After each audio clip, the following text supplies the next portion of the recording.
हरि ओम। हम लोग श्री रामचरितमानस में अयोध्या कांड देख रहे हैं और वन में सब लोग रामचंद्र जी को लेने के लिए पहुंचे हैं। सब लोग मतलब भरत जी, वशिष्ठ जी, अयोध्या वासी, उधर से मिथिला वासी महाराज जनक और बहुत सारे लोग पहुंचे हुए हैं। और ये सारे के सारे लोग असमंजस में हैं कि कैसे राम भगवान जी को वापस लेके जाया जाए और बात बन नहीं रही। और इधर क्या हुआ कि सब लोग ये ये सब लोग, सारे के सारे लोग राम के, भगवान राम के स्नेह में बंधे हुए हैं और राम तो अपने भक्तों में बंधे हुए हैं। तो पिछले प्रसंग में हमने देखा था कि सब लोग ये बात कर रहे थे कि महर्षि वशिष्ठ जी और भरत जी सब लोग बात कर रहे थे। तो देवताओं को चिंता हो गई। क्या चिंता हो गई? कहते हैं, अब देखिए, देवताओं की चिंता पहले भी चल रही थी, अभी दोबारा वापस आ गई है, क्योंकि देवताओं को अपना काम करवाना है। तो इसलिए वो बार बार सोच रहे हैं कि कैसे किया जाए। कहते हैं, राम भगति में भरत निहारे, सुर स्वार्थी हाय हरि ही हारे, सब कोई राम प्रेम मैं पेखा, भय अलेख सोच बस लेखा। तब सभी ने श्री राम भक्ति से उत्पुत भरत जी को देखा। तो इन सबको देखकर स्वार्थी देवता घबरा गए, घबरा के हृदय में हार गए। क्या हार गए? कि अब तो सब लोग भगवान, ये लोग सारे के सारे भक्त जो हैं भगवान के प्रेम में सने हुए हैं और भगवान अपने भक्तों के आगे जो भक्त कहते हैं वो भगवान मान जाते हैं। तो इसलिए देवताओं को लग रहा है कि राम जो है, राम जी मान जाएंगे और वापस चले जाएंगे, लगता है। और ये देवता लोग इतने सोच में पड़ गए कि अब उनको समझ में नहीं आ रहा कि क्या करें। राम सने सकोच बस कै ससोच सुरराज, रचो प्रपंच ही पंच मिले नहीं तब है हुआ काज। तो सारे देवता लोग आपस में, देवराज ने सोच में भर के कहते हैं कि श्री रामचंद्र जी तो स्नेह और संकोच के वश में। स्नेह मतलब जो भरत भक्त कहेंगे वो मान जाएंगे, और संकोच मतलब भक्तों का ध्यान रखते हैं, उनको परेशान नहीं होना चाहते। इसलिए कह रहे हैं, देवराज जी कह रहे हैं, सब लोग कुछ प्रपंच रचो, नहीं तो काम बिगड़ जाएगा।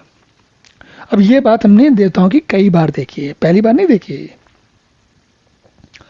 सुरन सुमेर शारदा सराही, देवी देव शरणागत पाही, फेरी भरत मति के निज माया, पाल विपद कुल कर चल जाया।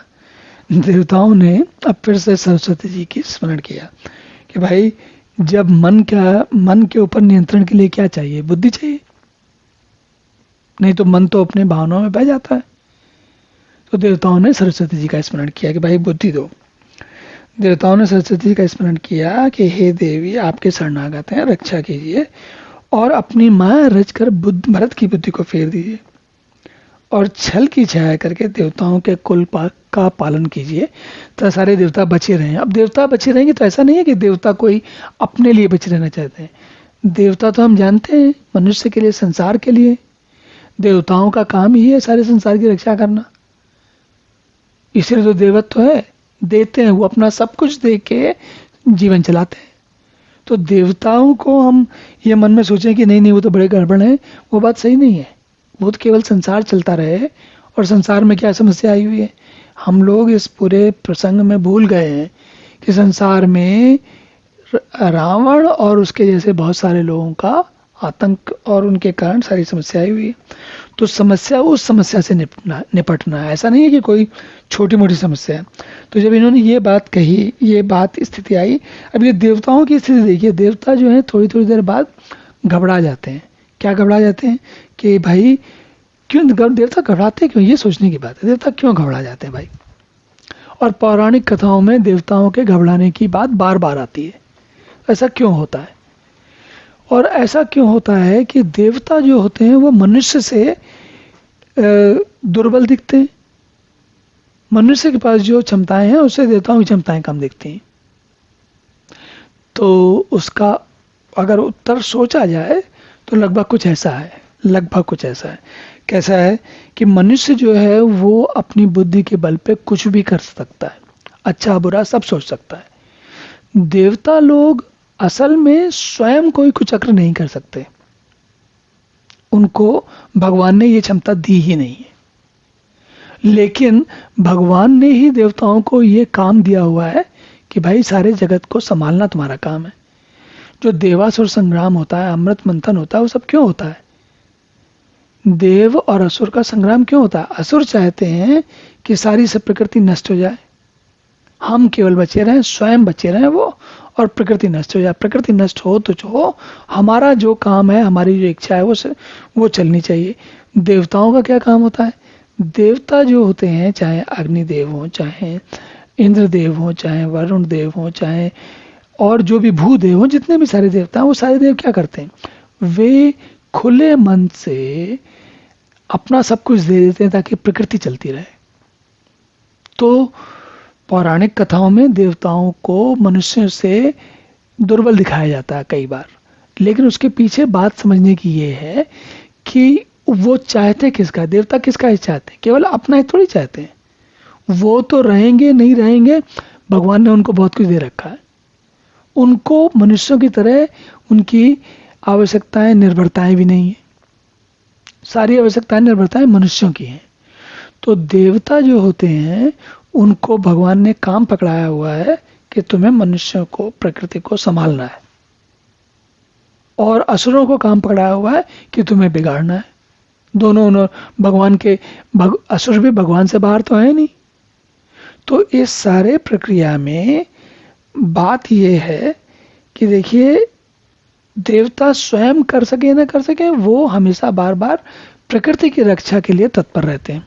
तो इसलिए वो नाना प्रकार से प्रयास करते हैं। सोच के देखिए, जब किसी को, मनुष्य में कोई ऐसा कर सकता है कि अपने लिए नहीं चाहिए, दूसरे के लिए चाहिए, लेकिन फिर भी छल करने को तैयार हो? मनुष्य में ये चीज नहीं होती। मनुष्य में अधिकांश क्या होता है, अपने लिए जो चाहिए उसके लिए छल करता है व्यक्ति।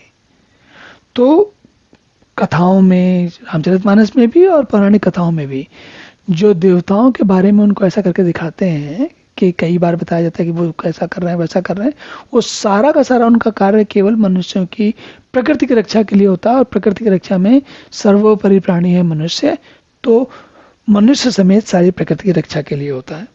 तो हमको ये बात ध्यान रखनी चाहिए कि देवता ये सारा काम अपने लिए नहीं कर रहे हैं, केवल अपने लिए नहीं कर रहे हैं।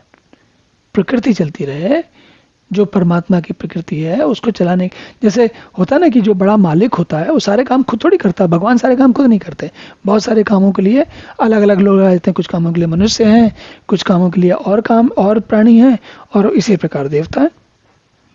तो देवताओं को भगवान ने ही काम दे रखा है, अलग से नहीं आया है। देवताओं की अपनी स्वतंत्र सत्ता नहीं, वो अपनी मर्जी के मालिक नहीं, जो मन में आए ऐसा कर सकते, कर लें, ऐसा नहीं कर सकते।